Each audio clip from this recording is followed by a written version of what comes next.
Studies show that people form judgments about others within seconds of meeting them. A few weeks back, social media was active with the trending story of a lady who was denied a job because of her appearance. The incident: a young woman applied for a personal assistant position to the CEO of an oil servicing firm. After acing the first interview, she was excited for the second round, but what happened next was shocking. Manners on the go. Hello everyone, and welcome back to Manners on the Go. Today we're examining a trending topic that has sparked a lot of conversation on social media, especially here in Nigeria. It's about how dressing can make or mar a first impression, particularly in a professional setting.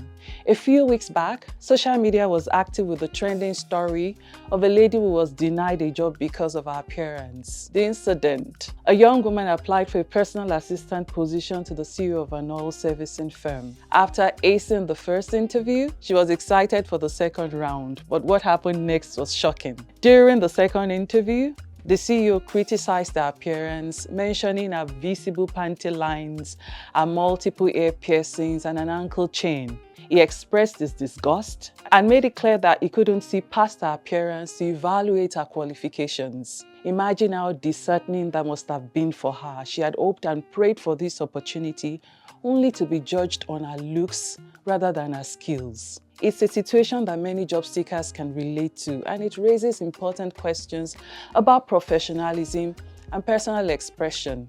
First impressions are powerful. Studies show that people form judgments about others within seconds of meeting them. And this is particularly true in job interviews, where your appearance can speak volumes before you even say a word.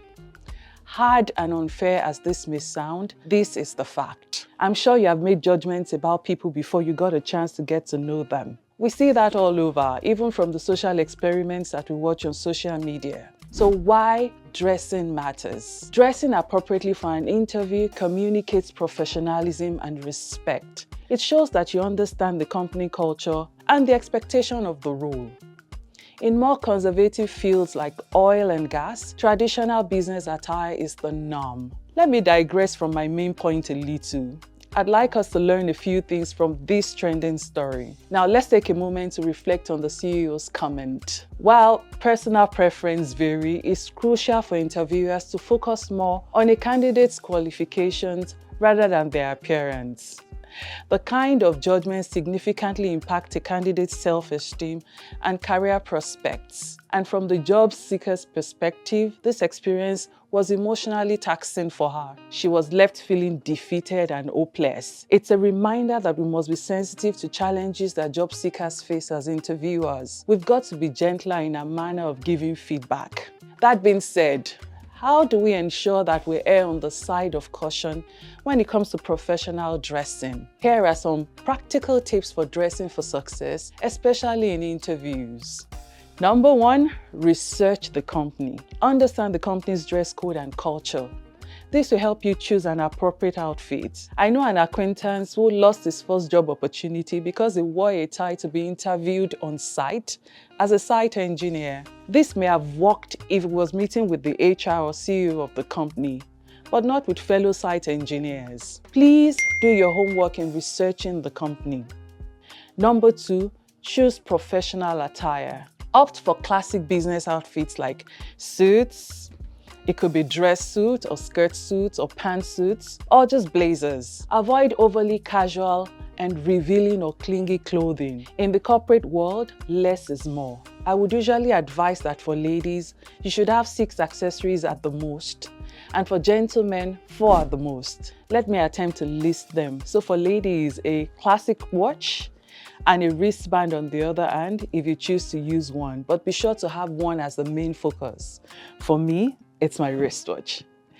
You should have a simple necklace, a small pendant or a classic pearl, or you could use a classic brooch instead of a neck piece. It's only Queen Elizabeth that has successfully rocked both at the same time. God rest her soul. You could also just decide to rock a classic neck scarf. Number 3, a pair of stud earrings or small drops. No multiple stud earrings for the professional look, and certainly nothing dramatic For instance, chandeliers and for the office space. The fourth accessory would be a simple ring. It could be your wedding band or a classic signet. One per hand. The sixth accessory for ladies could be your belt. Simple and classic, where applicable. That's me counting just 5 accessories. Let's see for men. A watch, a classic timepiece is essential. You could also rock a simple wristband on your other wrist. Second thing is a simple wedding band or a signet ring, and this is acceptable, of course where applicable. The third accessory for men could be your belt, which should always match your shoes, especially in a business formal attire. The fourth accessories for men would be a pair of cufflinks if you're wearing a dress shirt. The key to accessorizing professionally is subtlety. Avoid loud or flashy pieces that may detract from your overall appearance. Make sure your clothes are clean, pressed, and fit well.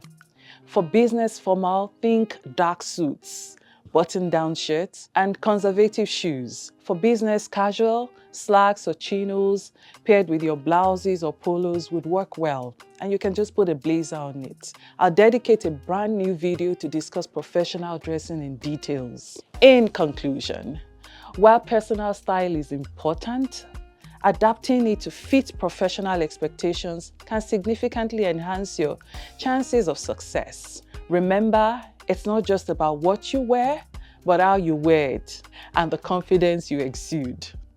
I'd love to hear your thoughts on this topic. Have you ever faced a similar situation? How do you approach dressing for interviews? Please share your experiences in the comments below. Thank you for joining me on Manners on the Go today. Don't forget to like this video, subscribe if you haven't done so yet, and please turn on that notification bell so that you don't miss a thing. See you in the next video. Goodbye. Manners on the Go.